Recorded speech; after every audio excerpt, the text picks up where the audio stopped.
जब किसी की बेगम, किसी की पत्नी अपने पति को सुलाने के बाद अपने ही ससुर के बाहों में चली जाए और यह बात उसके पति को मालूम हो, तो पति क्या करेगा? उस पति के दिल पर क्या गुजरेगी? क्या एक पति अपने ही बीवी को अपने बाप के बाहों में देखकर क्या करेगा? क्या उसे कानून का सहारा लेना चाहिए? कहीं पत्नी कोर्ट में ये कह दे कि मैं ससुर को ही अपना पति मानती हूँ और उन्हीं के साथ रहना चाहती हूँ, तब पति को क्या करना चाहिए? जिसके साथ 7 फेरे लिए और 7 जन्मों के बंधन में बंधे, समाज के सामने अग्नि को साक्षी मानकर पति को चुना, वैसे पति को धोखा देना, क्या ये औरतों की आज़ादी का कहीं दुरुपयोग तो नहीं? ऐसे ही एक पत्नी अपने पति के सोने के बाद बहू ससुर के बाहों में चली जाती थी। जब हवस इंसान के सर पर चढ़ जाता है तो वह न नाते देखता है और न ही रिश्ते और न ही समाज की मर्यादाएं। इस कहानी में भी कुछ ऐसा ही होता है। एक पति जैसे ही सोता है, उसकी पत्नी, उसकी बेगम अपने ही ससुर की बाहों में चली जाती है। नमस्कार दोस्तों, मैं पंकज गोस्वामी हाजिर हूँ एक नई कहानी के साथ। दरअसल आज की जो सच्ची कहानी है, यह वाकई मानवता और रिश्ते को शर्मसार कर देने वाली कहानी है। दरअसल झारखंड प्रदेश का एक जिला है गिरिडीह। इसी जिले का एक थाना लगता है जिसका नाम है गामा, और इसी थाने क्षेत्र में एक गांव आता है जिसका नाम है बलवागढ़। इसी गांव का रहने वाला एक युवक जो अपने पिता को मौत की सजा देता है। पिता की हत्या करने का ऐसी वजह जिसे जानकर सभी हैरान हो जाते हैं। दरअसल पिता अपने सगे बेटे की पत्नी यानी अपनी बहू के साथ शारीरिक संबंध बनाता था। इस बात की जानकारी जब बेटे को हुई तो पिता को एक खौफनाक सजा दी और मौत के घाट उतार देता है। आरोपी युवक को जब पुलिस ने गिरफ्तार किया तो गिरफ्तार करने के बाद मामले का और घटना का पूरा खुलासा होता है। गांवा थाने की पुलिस जंगल से एक अधेड़ का शव बरामद करती है और वह शव किसी और का नहीं बल्कि उसके ही पिता बांसु महतो का होता है। इसके बाद पुलिस पोस्टमार्टम के लिए शव को भेजती है और पोस्टमार्टम के बाद जांच में जुट जाती है। जांच के क्रम में पुलिस का शक मृतक के बेटे पर जाता है तो उसे पुलिस थाने ले आती है।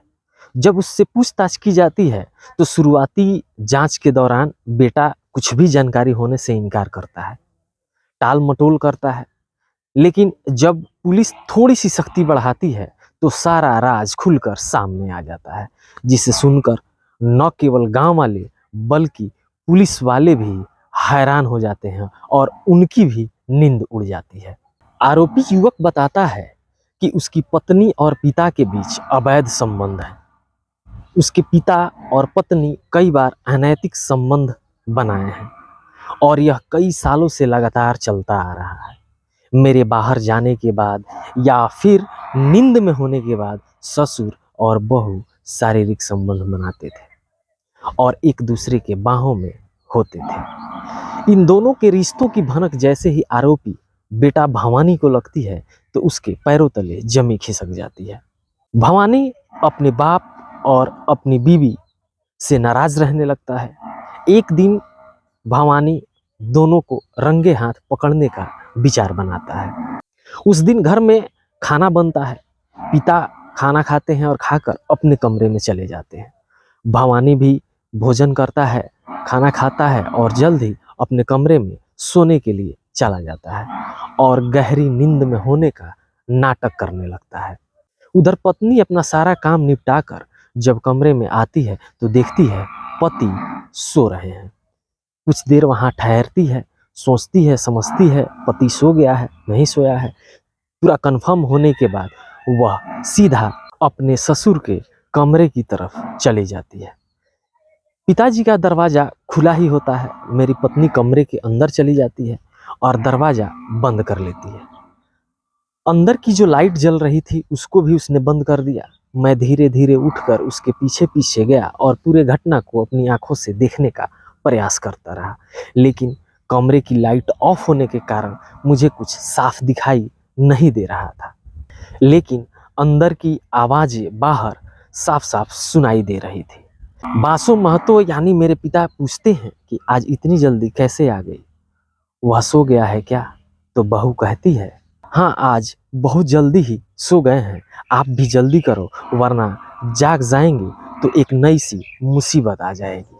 फिर ससुर अपने ही बहू का एक एक करके सारे कपड़े उतारता है और ससुर बहू संबंध बनाने में व्यस्त हो जाते हैं। उनके दिल में जरा सी भी हिचकिचाहट और शर्म नहीं था कि अपनी ही बेटी समान बहू के साथ संबंध बना रहे हैं, न ही उसके बीवी को कोई हया थी। मैं करीब आधे घंटे तक वहीं खड़ा रहा और उनकी सारी बातों को सुनता रहा। जब बहू के निकलने का समय हुआ तो कमरे की लाइट जली, और जब लाइट जली कमरे की तो जो कमरे का नज़ारा था वो मेरे आंखों के सामने था और मेरी आंखें खुली की खुली रह गई। मेरी आंखों के सामने मेरी निर्वस्त्र बीवी और निर्वस्त्र मेरा बाप एक ही बेड पर पड़े हुए थे। बदन पर हया और लाज का एक भी वस्त्र नहीं था। जी में आया कि इसी वक्त कमरे में चला जाऊं, लेकिन खुद पर कंट्रोल किया और अपने कमरे में चला गया और जाकर फिर से सोने का नाटक करने लगा। कुछ देर बाद मेरी पत्नी आती है और बगल में वह भी सो जाती है। वह उस दिन बहुत जल्द ही सो गई क्योंकि काफ़ी थकी हुई थी, पर मुझे नींद नहीं आ रही थी। मैं इन्हीं सब बातों के बारे में सोचता रहा था, एक बेचैनी सी अंदर थी। उस दिन रात में ही मेरे बाप को हत्या करने का प्लान मेरे दिमाग में आया। मेरे बाबूजी बासु महतो रोज मवेशी चराने जंगल में जाया करते थे।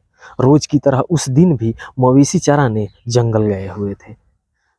जब वो हम मवेशी चरा कर बासु महतो लौट रहे थे, तभी भवानी मौका देखकर अपने पिता को मौत के घाट उतार देता है। दोस्तों, भवानी तो गिरफ्तार हो गया, उसको सजा न्यायालय के द्वारा मिली, लेकिन जिस गुनाह में वह गिरफ्तार हुआ था, क्या वह कानून का सहारा लिया होता तो क्या उसे न्याय मिलता या नहीं मिलता?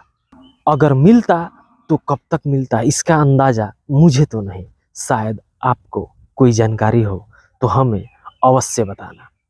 भवानी अपने पिता के साथ जो किया, क्या वह सही किया था या गलत किया था? क्या एक बाप को और एक बीवी को 7 जन्मों का रिश्ता ठुकराकर अपने ही बेटी समान बहू पर, अपने बाप समान अपने ससुर पर ऐसे कर्म करना, क्या ये समाज एक्सेप्ट करता है? हमें अपनी राय कमेंट बॉक्स में ज़रूर बताइए और ऐसी सच्ची कहानी सुनने के लिए हमारे चैनल को सब्सक्राइब अवश्य करें।